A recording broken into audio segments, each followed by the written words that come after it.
gentleman from New Jersey is recognized. Mr. Speaker, I yield myself 3 minutes. The gentleman's recognized for 3 minutes. Thank you, Mr. Speaker. Today reminds me of the movie Groundhog Day. For those of you who aren't familiar with the movie, it's about a TV weatherman who finds himself repeating the same day over and over again.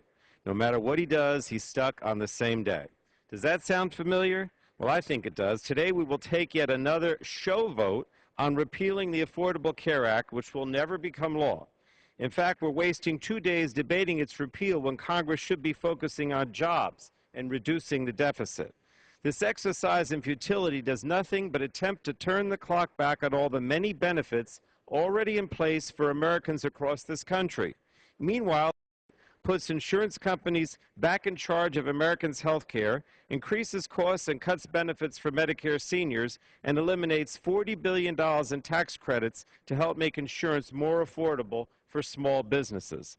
Mr. Speaker, the Affordable Care Act ensures that hardworking, middle-class families will get the security they deserve and protects every American from the worst insurance company abuses. The law includes numerous provisions to keep health care costs low, promote prevention, and hold insurance companies accountable. For those Americans who already have health care, whether through private insurance, Medicare, or Medicaid, the Affordable Care Act is already making your coverage more secure.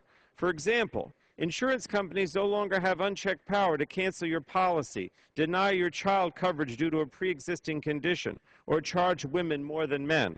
Over 80 million Americans have gained coverage at preventive care free of charge, like mammograms for women and wellness visits for seniors.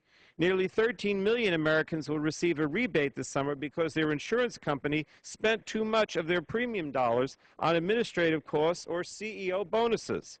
And 5.3 million seniors and people with disabilities have saved an average of over $600 on prescription drugs in the donut hole in Medicare coverage.